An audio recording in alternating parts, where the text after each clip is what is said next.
Debemos agradecer al amigo Roberto Álvarez haber aceptado la invitación de venir hoy viernes a conversar sobre asuntos internacionales. Roberto Álvarez, abogado, es especialista en relaciones internacionales, fue también embajador de República Dominicana en la OEA, es decir, un hombre versado en estos temas. Así que muchas gracias por haber aceptado la invitación. Gracias a ustedes por la invitación, Rafael, Juan Bolívar. Quisiéramos, Roberto, empezar, que tú des como un pincelazo, cómo termina el año en el tema internacional y también un poco regional. ¿Cómo tú definirías, qué características, cómo tú encuentras que terminamos el año? Mira, en cuanto al aspecto internacional general, yo diría, Rafael, como te decía fuera de cámara, que la mejor manera para mí de describir el panorama internacional actual, y yo creo que es lo que se prevé hacia futuro largo, lamentablemente, es que el nuevo normal en las relaciones internacionales es la incertidumbre. Eso es lo que está marcando hoy en día el nuevo orden internacional que está cambiando y no sabemos hacia dónde va. Así, eso a grandes rasgos podemos decir del orden internacional. A nivel regional, obviamente ha habido un cambio dramático en el tipo de ideología o la manera de enfocar la política y la economía a nivel de las Américas, en el sentido de que fueron barridos prácticamente todos los presidentes en elecciones libres, los presidentes de izquierda que estuvieron básicamente en el poder durante toda la década del 2000, y ha sido marcado sobre todo por, yo diría, tres temas: la corrupción, el descenso de los precios de las materias primas y el colapso de un buen número de los partidos políticos tradicionales. Esos han sido los factores que han marcado, y colocamos a México tal vez como la excepción a la regla en este momento, aunque para mí en realidad López Obrador no es un presidente de izquierda. Digamos mí, que centro izquierda. Pero es un presidente que ha sido marcado hasta ahora en sus gobiernos por el pragmatismo, sobre todo. En el gobierno de la ciudad y en lo que lleva en la presidencia, que apenas lleva 3 semanas, ¿verdad? Así es, y hasta ahora está cumpliendo con algunas de sus promesas. Está bien. También afectado por el vecino del norte, porque tiene Estados Unidos insistiendo en el muro, y ahora, bueno, veo que dicen que México va a recibir a los que Estados Unidos devuelva. Lo ha estado recibiendo siempre. Sí. Y de lo que tiene de esa marcha de centroamericanos, ya se sabía desde el principio que México se iba a quedar con una parte de esa gente ahí adentro.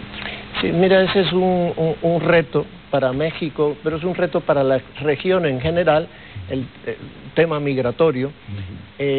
Los países del Triángulo Norte, que le llaman de Centroamérica, Guatemala, Honduras y El Salvador, pero primordialmente Honduras, la salida masiva de migrantes que por la inseguridad, el desempleo, y que naturalmente atraviesan por México tratando de llegar a Estados Unidos. Ahora se está tratando de resolver la situación dándole permisos temporales de trabajo en México, pero el objetivo final de ellos es llegar a Estados Unidos. Ahora, muy rápidamente, Rafael, el problema principal para López Obrador en México es el problema económico, que tiene ahora que recortar gastos ante el descenso del petróleo como un ingreso importante para México, y tiene un presupuesto de austeridad, y eso es lo que ha estado llevando a estos recortes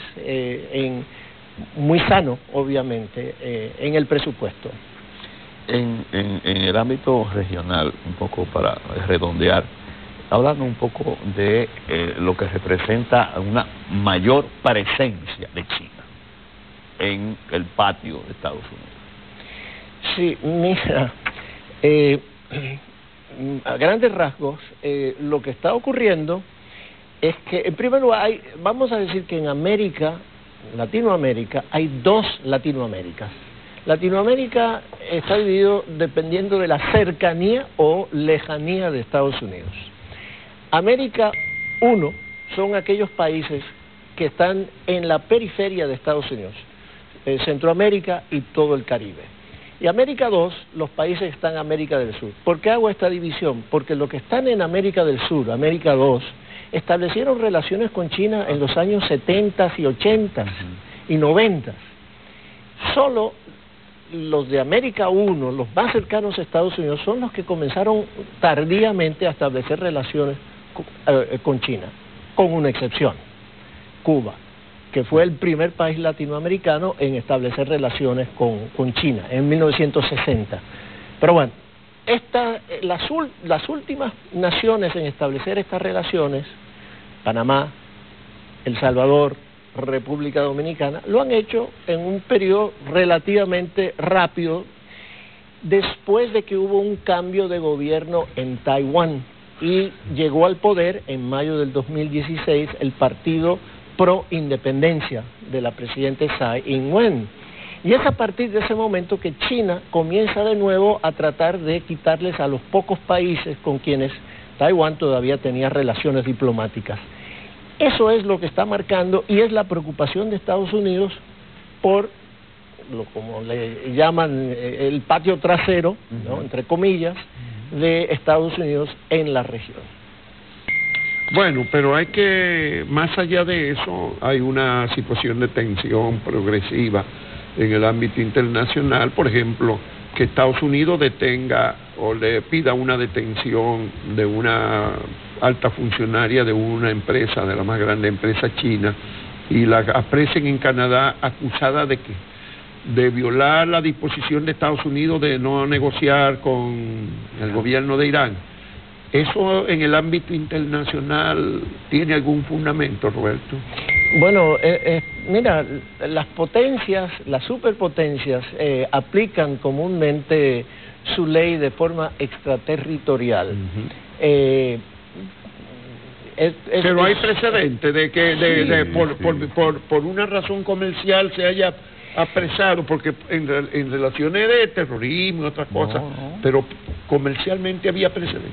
Pero no es solo una cuestión comercial, existe una ley, es decir, al Estados Unidos volver a aplicar las sanciones a Irán, lo hace mediante un decreto del presidente. Entonces, y eso obliga a las empresas chinas. Eso obliga a todas las empresas que tienen relaciones con Estados Unidos. En el caso de la vicepresidente de Huawei, Meng Wanzhou, que ha sido detenida en Canadá, lo que tú dices, en realidad lo que está en el fondo es la lucha geopolítica entre Estados Unidos y China. Y eso es lo que ha motivado esta detención, que tiene otras dimensiones. Y China ha tomado represalia contra canadienses hasta ahora. No ha querido hacerlo directamente con el actor principal, con Estados Unidos. Porque fue en Canadá que apresaron a la señora. Correcto. Pero eso no implica un aumento de las tensiones internacionales. Sí, por eso fue que dije que la incertidumbre, sin duda alguna, Juan Bolívar, esto que estamos viendo no es más que un prolegómeno o algo que va a continuar ocurriendo durante todo el año 19, el 20 y el futuro previsible, hasta que de alguna manera, ojalá, entre China, la Unión Europea y Estados Unidos se determine nuevas reglas para el orden internacional. Pero hay una declaración también hoy hay una declaración de Putin que también ayer que dice que se está subestimando el peligro de una guerra nuclear, está advirtiendo de los riesgos de una guerra nuclear. Hace tiempo que de la boca de uno de esa magnitud no salía una advertencia de eso. Y él dice que estamos como en la Guerra Fría. Sí, yo no creo que estamos realmente como en esa época. Eso es lo que él dice. Sí. Todavía no hay dos ideologías en pugna por el predominio, no hay guerras a través de testaferros en diversas partes del mundo, eso no. Ahora, lo que sucede es que Rusia tiene más o menos unas 7.000 ojivas nucleares, misiles y bombas nucleares. Estados Unidos también tiene un número similar. Entonces ahí es donde está el peligro, porque Estados Unidos se retiró del acuerdo de misiles de intermedios. Entonces, pues sí, es decir, está un momento muy conflictivo, muy difícil, así que ojalá que no sea esa situación. La incertidumbre otra vez. Sí. República Dominicana tiene un puesto en el Consejo de Seguridad de las Naciones Unidas, no de los permanentes, pero el día 2 nosotros ya tomamos posesión. Yo quisiera que analizaras con nosotros la importancia de haber logrado eso, pero también los riesgos. Sí, mira, ha sido un gran logro realmente de República Dominicana y del gobierno del presidente Medina, aunque hay que reconocer que esto es una candidatura que ya venía desde el 2009, de que fue originalmente resometida. Fue la quinta candidatura dominicana a través del tiempo. Éramos uno de 3 países fundadores de Naciones Unidas que nunca había tenido un asiento en el Consejo de Seguridad. Los otros 2 son El Salvador y Haití.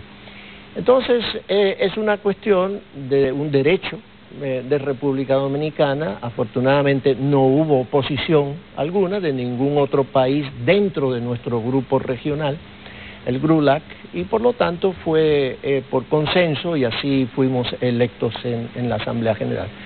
Es un gran reto para el país, y en realidad yo cuestioné una serie de artículos sobre el timing, la oportunidad de ir al Consejo de Seguridad en un momento tan difícil a nivel internacional, cuando hay tantos conflictos como lo que hemos estado señalando entre las principales potencias, y con las cuales nosotros no quisiéramos encontrarnos en un momento de esa naturaleza conflictivo entre una u otra y tener que tomar una decisión que va a ir en contra de los intereses de una de esas potencias. Es decir, Pero se agrava porque la República Dominicana no solamente pasa al Consejo de Seguridad en este momento, sino que pasa directamente a la presidencia del Consejo de Seguridad.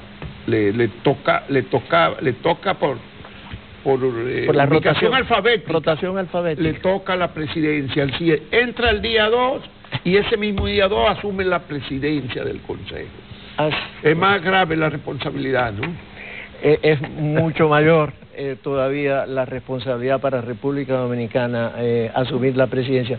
Afortunadamente, la Secretaría del Consejo de Seguridad de Naciones Unidas tiene ya pues todo un protocolo establecido, la agenda, fijan la agenda, etcétera, de los temas que están ya establecidos, preestablecidos, y eso me lleva a decir, el canciller ha dicho que República Dominicana va a llevar los temas por los cuales va a trabajar en el Consejo de Seguridad, son cambio climático, cuestiones de género, de juventud, etcétera. Bueno, la agenda del Consejo de Seguridad está establecida. Son los temas más conflictivos que hay a nivel internacional. Un país no tiene... Y mucho menos un país como la República Dominicana no creo que vaya a establecer la agenda del Consejo de Seguridad. Es muy difícil. Podría haber un tema, ojalá que así suceda, pero como digo, los temas ya vienen establecidos en esa agenda. Bueno, dentro de esa caracterización que dijiste de la incertidumbre en el panorama internacional, si bajamos a Estados Unidos, el gobierno de Trump, ahí la incertidumbre es mayor. Un poco, ¿cómo está terminando Trump y sobre todo las expectativas que terminando? No, terminando el año. El año. Por favor, terminando el año, que es de incertidumbre a incertidumbre, y de una cosa viene la otra. Mira, la política interna en Estados Unidos está también en una etapa muy difícil, incierta. Muy difícil para el presidente Trump, obviamente por todas estas investigaciones que se están llevando a cabo a través de diversos medios, instancias, pero principalmente por el fiscal especial Robert Mueller, el cual supuestamente está por terminar su investigación y presentar su informe al Procurador General de Estados Unidos. Y ahí es una de las incertidumbres ahora, son exactamente las recientes designaciones que ha llevado a cabo el presidente Trump en el Departamento de Justicia. Ahora mismo no hay un titular, hay un encargado de la Procuraduría en este momento, y es una persona que en su momento hizo una serie de declaraciones muy favorables a Trump y en contra de la investigación del fiscal general. Entonces, eso por un lado, y no ha sido confirmado por el Senado, y ese es uno de los reclamos, de que esa persona que no ha recibido el aval del Senado, no tiene la capacidad para tomar decisiones en relación a la investigación del fiscal especial. Eso y ahora acaba de designar a un nuevo fiscal general que tendrá que ser confirmado, William Barr, que ya fue procurador general de Estados Unidos en la presidencia de Bush padre. ¿Qué sucede? Que acaba de salir ayer una carta que él le escribió sin que se lo pidieran, en la cual él fue enviada al Departamento de Justicia y se la envió también a la Casa Blanca, en la cual él decía que él no consideraba, poniendo los términos jurídicos por los cuales así pensaba, que no había base legal para llevar a cabo una investigación de que el presidente había obstruido a la justicia. Es decir, que ya voluntariamente ha establecido su posición al respecto. Así que no se sabe qué va a suceder con eso, y está pues la interrogante de qué va a terminar, cuál va a ser el resultado final de estas investigaciones en relación al futuro del presidente Trump y si podrá ser reelecto en el 2020. Estos movimientos de su equipo gobernante están acostumbrados que cada semana sale uno. Un alto funcionario. Ayer salió el ministro de Defensa. Pero hace poco era el de Justicia, ¿no? Eso es el procurador. Bueno, ¿cuál es más? Bueno, el abogado terminan peleando y llamándole rata al abogado del jornal. En su momento, el exsecretario de Estado de Relaciones Exteriores, Rex Tillerson, el jefe de gabinete, el general Kelly, y el general Mattis, el secretario de Defensa, eran llamados los adultos que no mantenían el orden en la administración Trump, y ahora pues ya los tres o han salido o están en proceso de salir, y por lo tanto pues hay ahora también, eso es otro elemento más que se le ha añadido. Otra incertidumbre, porque los que tenían como control y le podían decir al presidente ya no están.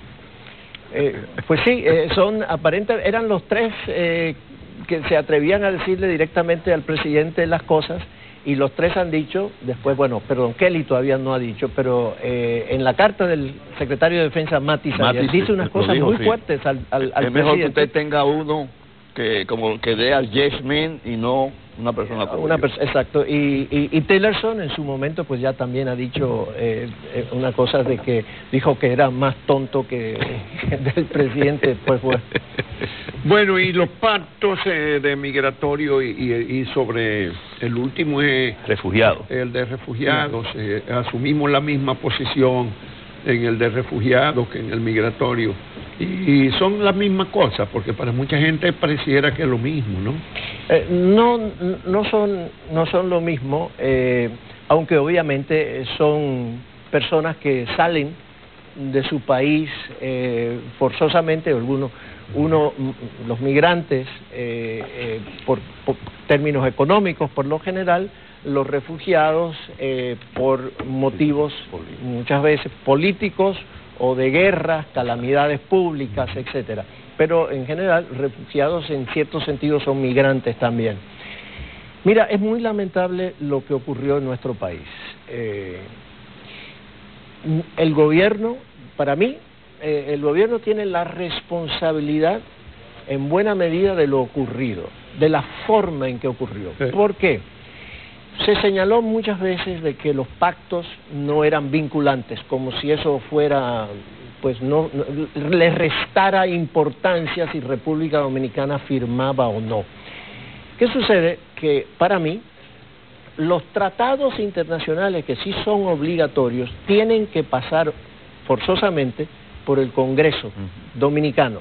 Es decir, que hay un proceso de fiscalización por nuestros legisladores.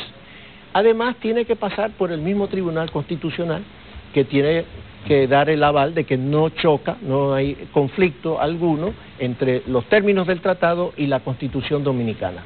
Es decir, que hay un proceso de filtración para los tratados vinculantes. Para mí, los tratados no vinculantes de temas muy delicados como son el migratorio y refugiados implican que el gobierno debe tener proactivamente una mayor responsabilidad. ¿De qué tipo? De haber puesto al pueblo en conocimiento de los términos de los pactos y haber consultado ampliamente a través del país. Lo ha hecho en otras ocasiones o con otros temas. Por ejemplo, el Plan Nacional de Derechos Humanos pasó por un proceso de sedimentación a través de 750 organizaciones a través de todo el país.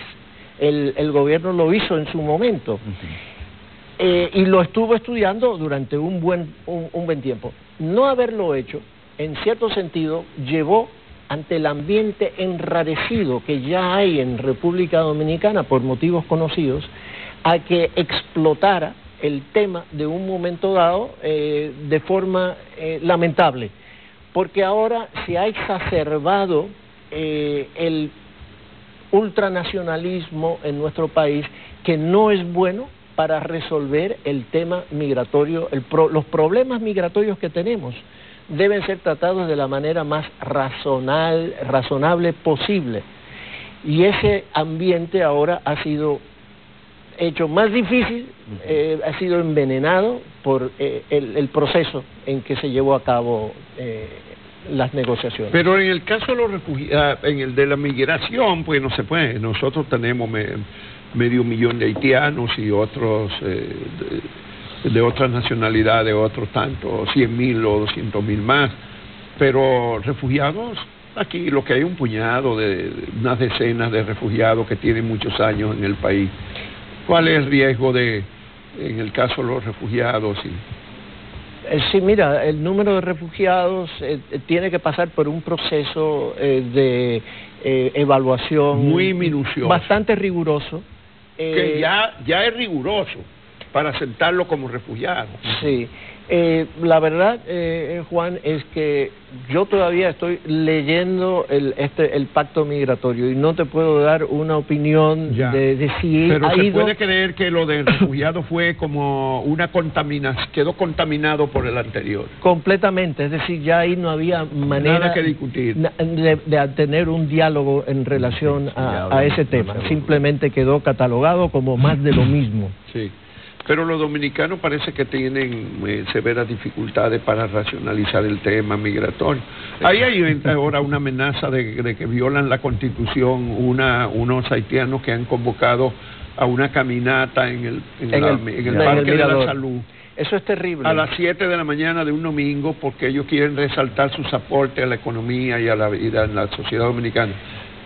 Eso es terrible, Juan, porque nosotros lo que debemos buscar de alguna manera, porque es nuestra seguridad nacional que está en juego, eventualmente, es la inclusión social de todo migrante regular en nuestro país. Todo irregular debe ser expulsado del territorio, cumpliendo con todas las normas nacionales e internacionales, ¿no? Sin duda alguna, pero si uno regulariza a un migrante, uno tiene la responsabilidad de incluirlo, porque uno quiere que adopte totalmente la identidad dominicana. Para que no forme gueto. Para no crear de alguna manera bolsones de personas que después se sienten excluidas. Eso no se sabe aquí, no se reconoce, no hay racionalidad para entender eso. Bueno, pues eso hay que decirlo. Eso hay que desatar digamos, los que de alguna manera abogamos por la racionalidad somos estigmatizados también. Hasta se nos pide que nos maten.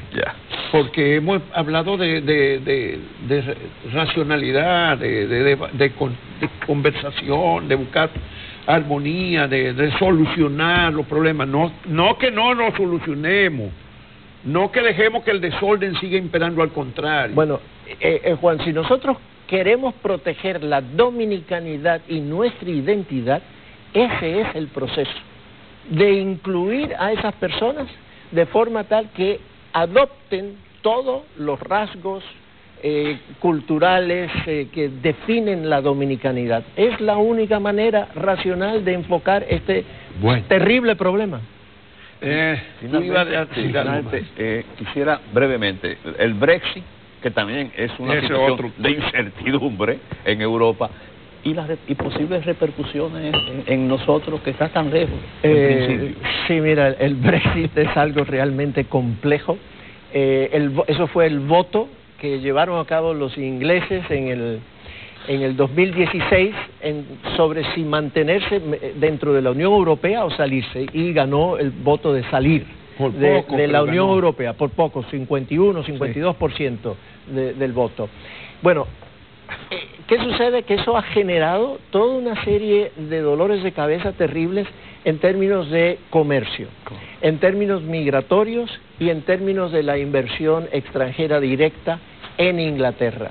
Porque ante la incertidumbre de qué va a suceder, cómo se extrae, cómo se separan cadenas de producción, de cadenas de suministro que ya están tan arraigadas, ¿cómo sacas tú a personas de una nacionalidad, ingleses que están trabajando y tienen todas sus raíces ya en los otros países de la Unión Europea? O cómo paras tú, o cómo modificas la necesidad inglesa de mano de obra capacitada, apta, pero que está en la Unión Europea. Bueno, todo eso está siendo negociado ahora, y realmente hay una gran incertidumbre de nuevo cuál va a ser el resultado. A nosotros en República Dominicana nos afecta, porque el mercado inglés es muy importante para una serie de productos dominicanos. Banano principalmente, entre ellos, y tabaco. Entre ellos el banano orgánico, que es un volumen considerable, creo que mucho más de $100 millones a la Unión Europea, y el grueso de eso va a Inglaterra. Bueno, ahora había un acuerdo de libre comercio con la Unión Europea, del cual Inglaterra formaba parte, y todo estaba pues ya claro, pero ahora hay que negociar. Tengo entendido que ya hay un acuerdo bastante avanzado en ese sentido, pero estamos negociando junto con los otros países del Caribe inglés, en el módulo llamado Cariforo, y ahí hay algunos países como Jamaica que tienen reparos a algunos aspectos del acuerdo. Entonces estamos sujetos a que haya consenso o unanimidad de todos los países para que se pueda aprobar el Brexit. Mientras tanto, los bananeros dominicanos están bastante preocupados, porque hay la salida del Brexit, la salida final de Inglaterra de la Unión Europea debe ser en marzo, el 29 de marzo de 2019. Si no hay acuerdo, entonces vendría lo que le llaman una salida dura, una salida difícil, porque no habrían términos negociados claros hacia futuro. y eso es lo que se está tratando de evitar. Bueno, esa es otra incertidumbre. Muchas gracias al doctor Roberto Álvarez, un experto real, uno de los pocos expertos en política internacional que hay en el país. Gracias. Muchas gracias, Roberto, por haber Gracias a aceptado ustedes. nuestra invitación aquí a este balance internacional del año. Gracias.